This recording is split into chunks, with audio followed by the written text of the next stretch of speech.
The greatest of all time. நம்ம தளபதி விஜய் அவர்கள் நடிச்சு வெங்கட் பிரபு அவர்கள் இயக்கிய படம் செப்டம்பர் 5ஆம் தேதி ரிலீஸ் ஆயிருக்கு. ரிலீஸ் ஆன புதுசுல இருந்து இப்போ வரைக்குமே கேட்கப்படும் ஒரே கேள்வி என்னன்னு பார்த்தீங்கன்னா, போஸ்ட் கிரெடிட் சீன்ல என்னதான் நடந்தது, ஜீவன் அவர்கள் படத்துல இறந்துட்டாரா இல்லையா அப்படின்னு ஒரு சர்ச்சை பார்த்தீங்கன்னா இன்னும் போயிட்டு தான் இருக்கு. இந்த ஒரு விஷயம் தான் இப்போ ட்ரெண்டிங்ல போயிட்டு இருக்கு. இப்போ அதை பத்தி நம்ம ஃபுல்லா பார்க்கலாம் வாங்க. இது உங்களோட சினி இன்ஃபோ தமிழ். வீடியோக்கு லைக் பண்ணுங்க, ஷேர் பண்ணுங்க, கமெண்ட் பண்ணுங்க, மறக்காம சேனலை சப்ஸ்கிரைப் பண்ணுங்க. வாங்க வீடியோக்குள்ள போவோம். ஃபர்ஸ்ட் திங், போஸ்ட் கிரெடிட் சீன்ல என்னதான் நடந்ததுங்கிறத ஃபர்ஸ்ட் சொல்றேன் வாங்க. போஸ்ட் கிரெடிட் சீன்ல ஜீவன் அவர்கள் கிளீன் சேவ் பண்ணிட்டு வருவாரு. ஸோ இன்னொரு விஷயம் பாத்தீங்கன்னா, குறுந்தாடி வச்சுக்கிட்டு ஜீவனோட ஹேர் ஸ்டைல் வச்சுக்கிட்டு வருவாரு.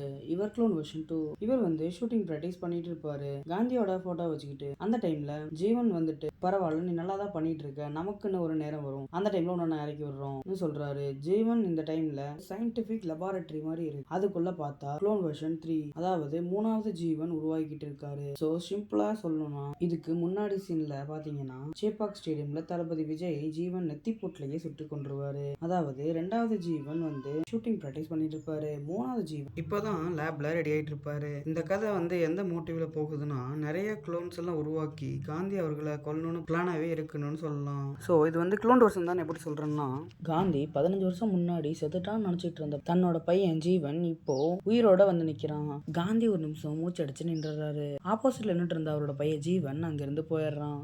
அடுத்த சீன்ல ஃபாலோ பண்ணிட்டு போறாரு காந்தி. ஜீவனை ஒரு கட்டத்துல மடக்கி பிடிச்சிட்டாரு காந்தி.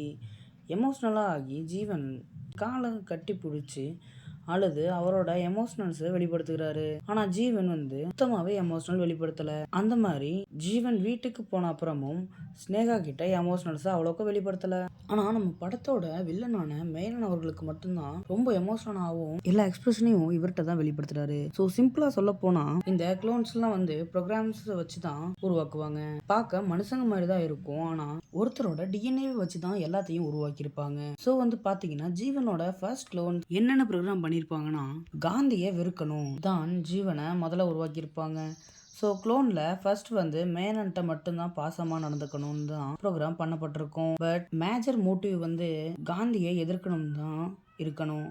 ஆனால் காந்தியை அழிக்கணும்னு பிளான் பண்ணலை, எதிர்க்கணும் தான் ப்ரோக்ராம் பண்ணப்பட்டிருக்கணும். காந்தியை கொலை பண்ணணும்னா ஒரே வீட்டில் தான் இருக்காங்க. ஸோ ஈஸியாக கொலை பண்ணியிருக்கலாம், பட் பண்ணலை. ஸோ இந்த தியரி படி பார்த்தோம் அப்படின்னா, ஜீவன் இன்னும் சாகவே இல்லை. இன்னொரு விஷயம், காந்தி ஜீவனை பார்க்கவே இல்லை. ஸோ அதான் வெங்கட் பிரபு அவர்கள் லாஸ்ட் சீன்ல கோட் விசஸ் ஓஜி, அதாவது the greatest of all time விசஸ் original GOAT. Suppose GOAT part 2ல கூட ஜீவன் அவர்களும் காந்தி அவர்களும் மீட் பண்ற வாய்ப்புகள் இருக்கு. ஆனா அப்படி மீட் பண்ணோம்னா தளபதி விஜய் அவர்கள் அரசியலுக்கு போகாம இருந்தாருன்னா கோட் பார்ட் 2 வர வாய்ப்பு இருக்கு. ஸோ எண்டிங்ல ரொம்பவே ட்விஸ்ட் அண்ட் டர்ன்ஸ் அதிகமா இருக்கு. படத்துல ரொம்ப முக்கியமான பாகமா இந்த போஸ்ட் கிரெடிட் சீன் இருக்கு. ஸோ இந்த போஸ்ட் கிரெடிட் சீன் உங்களுக்கு புரிஞ்சதா இல்லையாங்கிறத கீழே கமெண்ட்ல சொல்லுங்க. டாடா, பாய் பாய். நம்ம அடுத்த வீடியோல சந்திப்போம்.